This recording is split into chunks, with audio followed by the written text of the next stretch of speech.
Bonjour les movers, j'espère que le week-end a été bon. Aujourd'hui, on se retrouve pour parler des outils. On parle souvent d'outils pour mieux s'organiser. Tableau, appli, méthode, checklist. Mais la vraie question, ce n'est pas quel outil utiliser, c'est pourquoi on l'utilise et ce qu'on en fait vraiment. Aujourd'hui, j'aimerais qu'on remette les outils à leur juste place. Ni miracle, ni inutile, juste utile.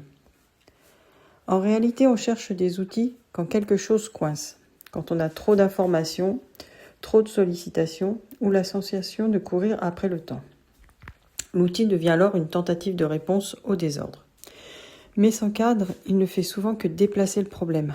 Un outil ne crée pas l'organisation, il la relève. Ce que les outils font et ne font pas. Un outil peut aider à visualiser, suivre, comparer, alerter. Mais un outil ne décidera jamais à votre place. Deux personnes peuvent utiliser exactement le même outil, l'une gagne en lisibilité, l'autre se noie dans les données. La différence, ce n'est pas l'outil, c'est la manière de l'utiliser. Il y a également le piège de la multiplication des outils. Quand on empile les outils, on a souvent l'impression d'avancer, mais on ajoute parfois de la complexité. Un bon outil simplifie, s'il complique, ce n'est pas le bon. Et c'est là que le vrai sujet commence, parce que même avec les bons outils, il arrive un moment où tout semble important.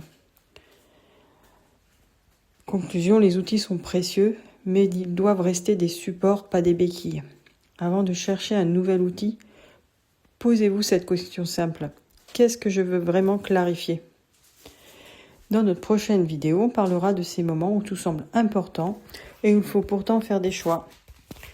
Si cette vidéo vous a été utile, n'hésitez pas à la liker, à la partager autour de vous et à vous abonner à la chaîne pour ne pas manquer la suite.